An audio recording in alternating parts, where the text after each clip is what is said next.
Hello students, how are you all? I hope you all are doing good. Children, as you all are aware that we were doing chapter 5, separation of substances, and in that first of all we have finished with the introductory part of this chapter, and after that we had started methods of separation, in which we have done how do we separate solid impurities from the solid pure substances. After that we have done how we will be getting soluble solids from liquid, and then we'll come to other, like how do we separate soluble liquids or soluble solids from their solution. For example, as I told you yesterday also, that if we take one glass of water and in that glass we will mix salt or sugar in it, and after that if we want to get salt and that sugar again, how we can get into. So that is separating soluble substance from a liquid. That is the method which we are going to use for this is evaporation. Now in the method of separation already we have finished with many methods, and yesterday we have finished with when insoluble solids are mixed in a liquid, then we are supposed to do sedimentation, decantation, as well as we are going to perform filtration also. Now today we will be starting this methods of separation, that is with evaporation. How we are going to use evaporation? Let's see. First of all, what do you mean by evaporation? What do you mean by evaporation? So from most probably when you will be in class 2 or 3, from that time only you will be hearing this term, that is evaporation. Earlier you were hearing this term in water cycle, that water gets evaporated from sea, ocean, it goes into air, then condense it, and then cloud will be formed. And then these cloud will, when these clouds will become heavier, they will come on the earth in the form of rain or snowfall. So this particular process you all were learning from class 2 itself. Now in evaporation, what do you mean by evaporation? Is the evaporation is only which is occurring in the nature, or this evaporation is such kind of a method which we can also use for our benefit? So yes, evaporation is such kind of a method which we can also use for our benefit. Now what is related with our benefit? Our benefit means if we require to perform evaporation, if we require to get. Now the example which I have taken in the beginning, that let's say that 1 cup of sugar I have dissolved in 1 glass of water, or in one a particular container of water. After that I want that sugar again, and I want to convert that sugar again, and I want to get it. So how is it possible to get that sugar? Normally this practice were performed by the sweet shop person. They basically what does they do? They have their chashni solution which is left over of rasgullas and that gulab jamun. So they will heat it, and after evaporation they will get that powdered sugar which can be used again in the other dishes. So that method only we are going to use it, evaporation. Now evaporation, the process in which a liquid changes into vapor state, is called evaporation. So the first of all, the definition of evaporation is very important. The process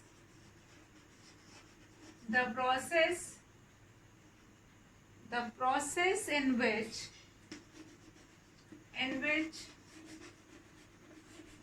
liquid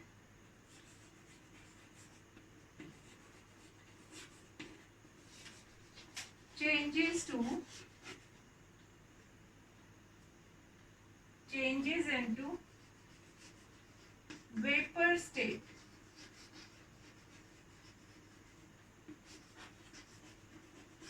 is called evaporation. So first of all, the definition of evaporation, very important to go through it. Fine. The process in which liquid changes into vapor state is called evaporation. Now common salt is separated from seawater by the process of evaporation. So generally when the earlier in the history of getting salt from seawater, they were getting salt from seawater by using this method only, that is evaporation. They will collect the seawater in a huge pond which was made near seashore only, and then there, due to evaporation, they will be getting salt will be left over in that pond, and water will evaporated from those ponds. So common salt is separated from seawater by this process. Now salt pits are formed near the seashore and seawater is filled these salt pits and all these things. Now evaporation increases as the temperature increases, and when the temperature increases and the wind speed increase, then this evaporation will also increase with that increase in temperature. So formation of salt is done with the help of this method, that is known as evaporation. Very important. Common salt which generally we will use in our kitchen. Common salt is separated from seawater,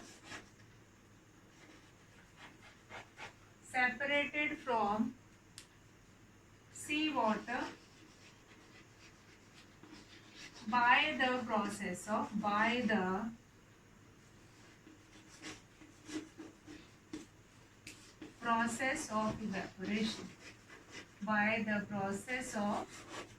evaporation.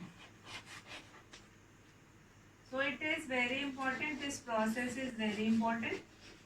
And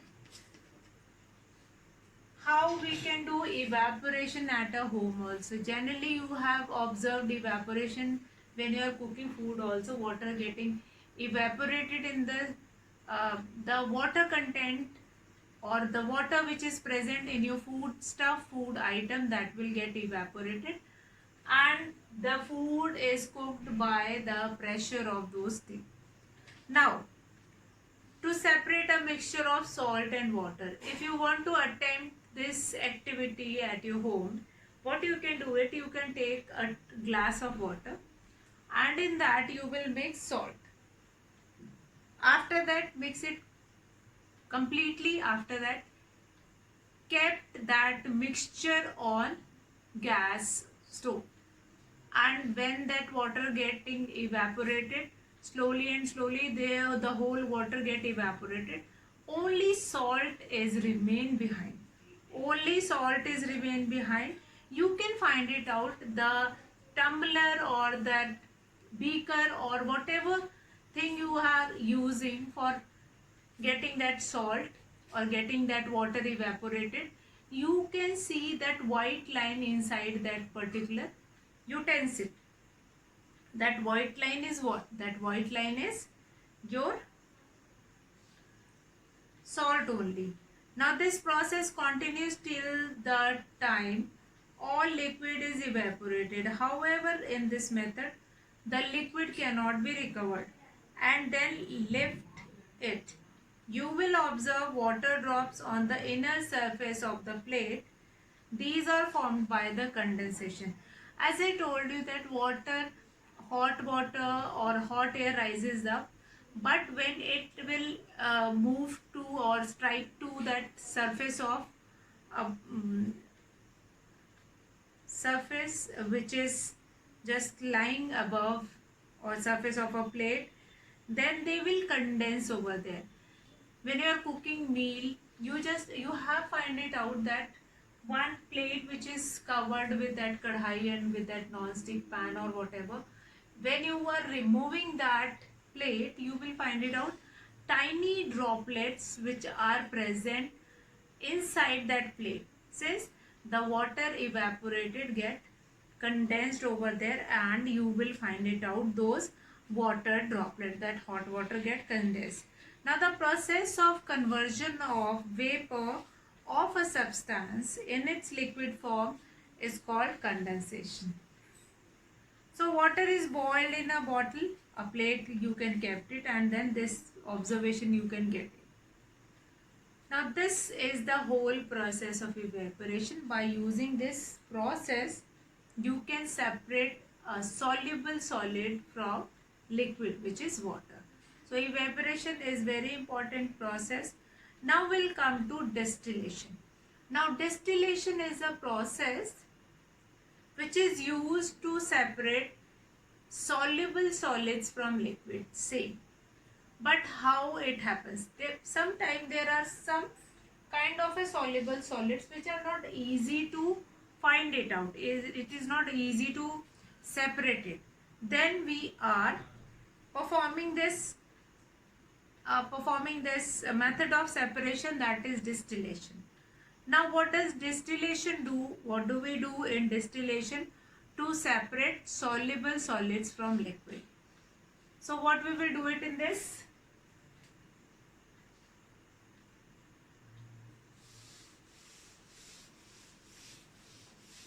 Now this evaporation, I think that is clear to you all. Now we'll come to the next, that is distillation. So what you are supposed to do it in distillation?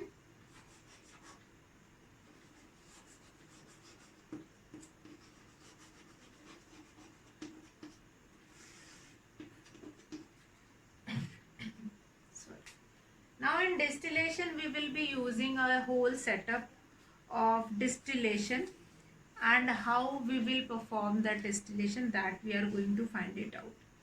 Now children, what it is that to recover a pure liquid from a mixture, the process of distillation is used. Now the process of obtaining pure liquid from its solution is called distillation. The process of obtaining pure liquid from its solution, pure liquid from its solution is called distillation. Now in this method the solution is heated so that the liquid evaporates. Now the vapors of the evaporating liquid thus formed are passed through a condenser where they are cooled and condensed to get pure liquid. Now this is the whole process of distillation, that you can write it down from your book also. Now what is the special apparatus which we are going to use is, that is Liebig's condenser. So the name of the apparatus which is used to perform distillation, that is Liebig's condenser. Liebig condenser. Now what do you mean by this apparatus? This whole apparatus, Liebig condenser, how you are going to perform that? Now this special apparatus, what does this special apparatus do?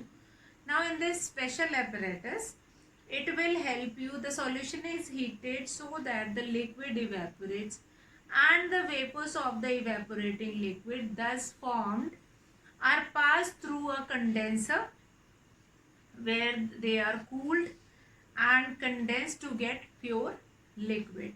So that is the method, or that is the whole process where we are going to perform distillation. So very important, you require this Liebig's condenser. Very important, you must be knowing how this Liebig condenser work.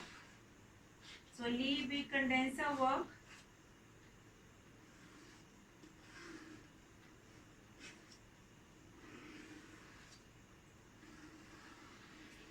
Now Now Lee-Bee condenser, how does this Lee-Bee condenser work like?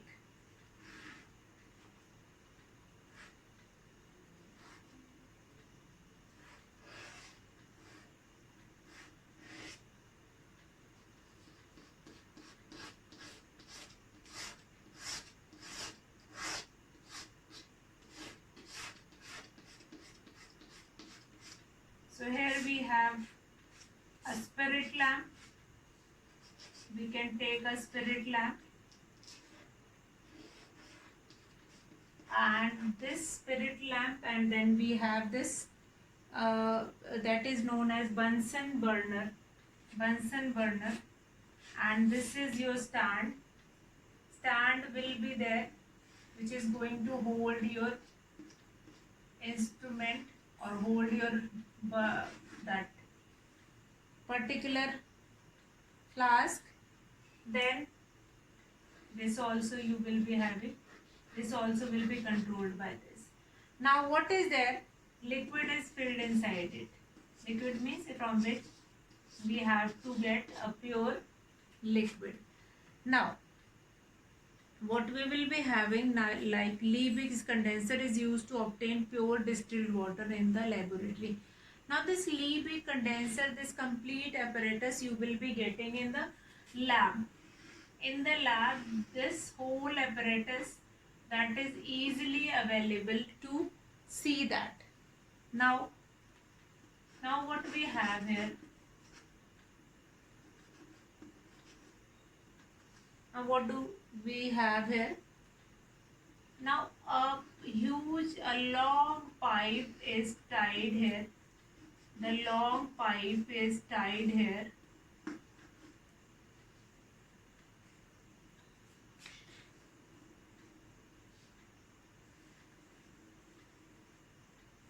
Long pipe is tied here, and then this is connected with a huge U-shaped pipe. Again, a test tube kind of a pipe will be there. Now this pipe is connected with the flask. This pipe is connected with the flask.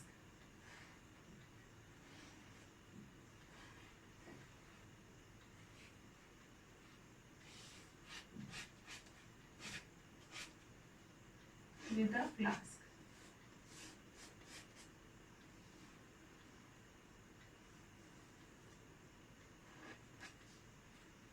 And the pure liquid is getting collected over there. Now here also it will be connected with the stand, and here also it will be connected with the stand. Okay, so now we will label it, and then we are going to understand that what all these things are. So now I am going to start with the labeling part, and then we will understand what all parts are these and how they are useful. Now this complete setup is known as Liebig's condenser. Liebig's condenser. So we'll start with this part. Now this part is what? First of all, which water they are taking? That is tap water. Which water? Tap water. Tap water is kept in this flask, and this flask is kept over this burner. So that is Bunsen burner. The name, the burner which we are using in a laboratory, that is known as Bunsen burner. Bunsen burner. Then we have this stand. This stand support this beaker. So we can write here that stand. This we can label here stand. After that we have this part. This part. Now what is this? That this is round bottom flask. This is round bottom flask. Round bottom flask, in which tap water is filled. Now we'll come to next. Now water outlet. And what is this, that is laboratory thermometer. You can mention here thermometer. It will show us the temperature when this water getting rising up. Then this thermometer will show the temperature. After that we have this water outlet here.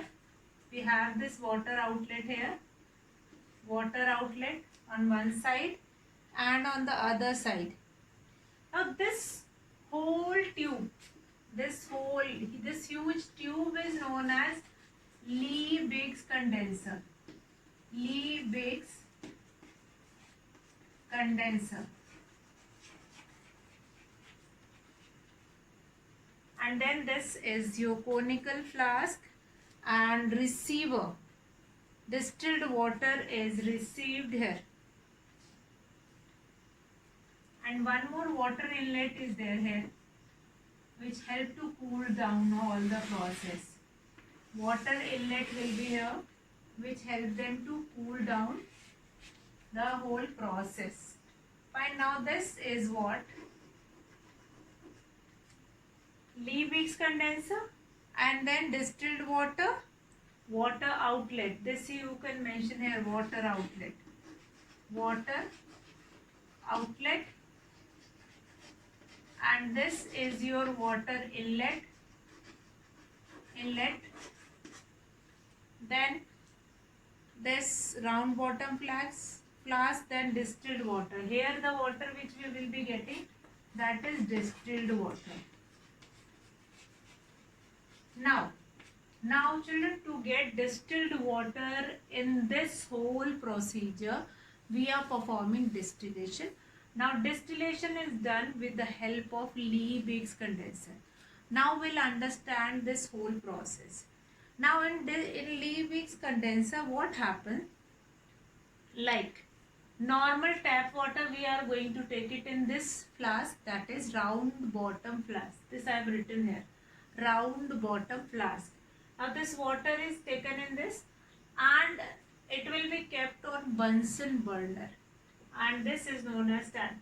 Now Bunsen burner is start heating that water, and then as soon as the temperature rises, that temperature we can see in this thermometer, and then the small particles or the small droplets of water, they will come in this part of this pipe and then entered in Liebig's condenser, where water outlet is also there. Once the water will be condensed, and then it will goes to conical flask where distilled water is collected. Now how it happens?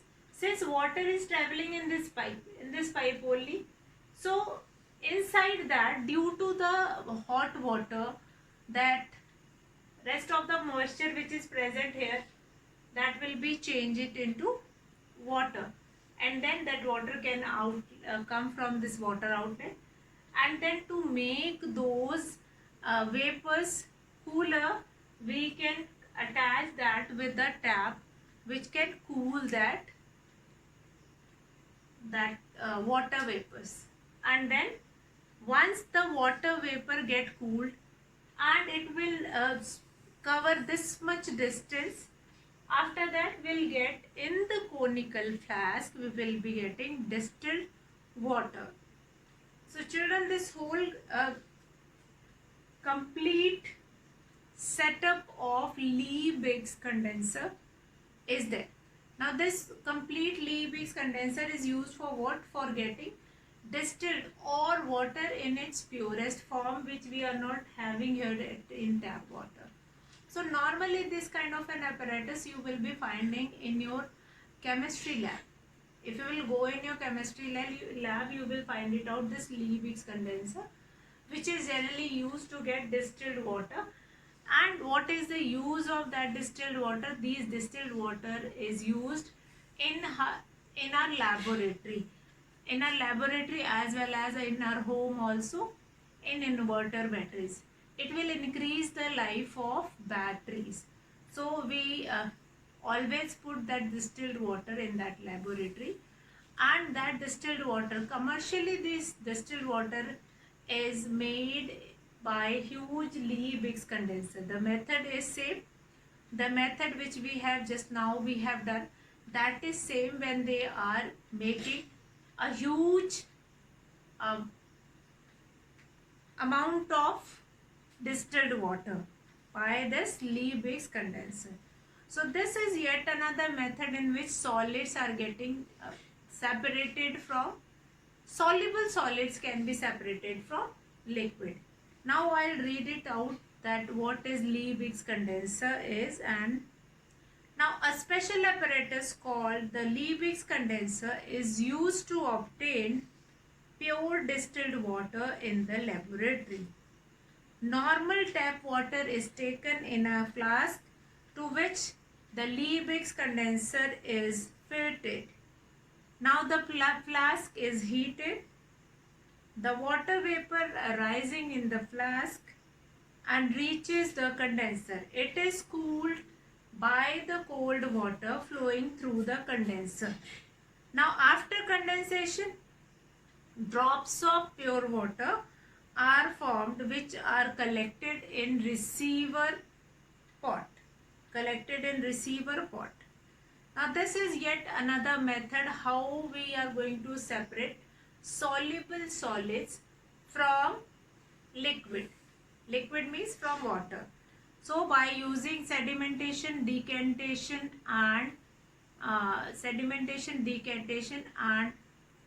one more method which we have done, that is loading and filtration also.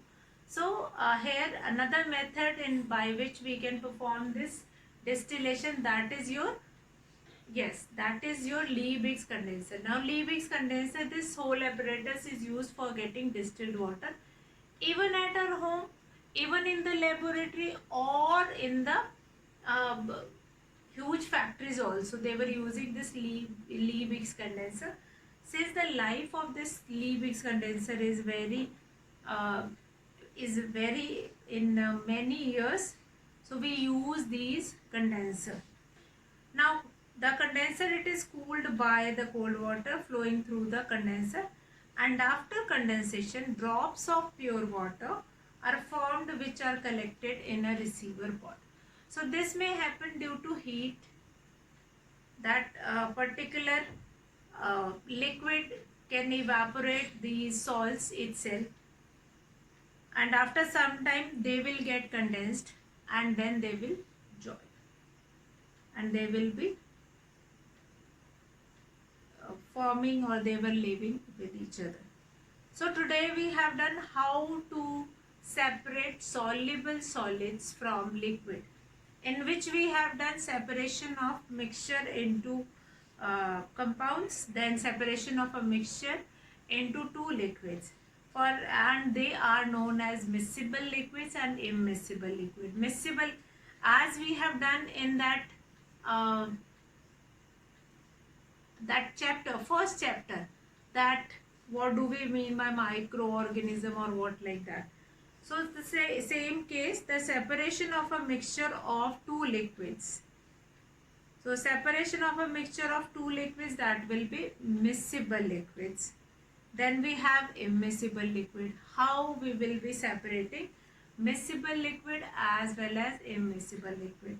So that we are going to start tomorrow. Today you will study this whole distillation process, and if you won't be able to understand anything, that we are going to take it again. So distillation we will revise in our online class also. So we have finished with evaporation and distillation today. So in distillation, generally if you will talk about distillation, you can take it that is condensation also, precipitation also, then rain also. So all these things happen just because of this whole procedure of distillation. So today I will finish the class. Tomorrow we will start with separation of a mixture of two liquids. How two liquids can be separated, whether they are miscible or immiscible liquids. So that we will start tomorrow. So for today, that's all for today, children. Have a good day.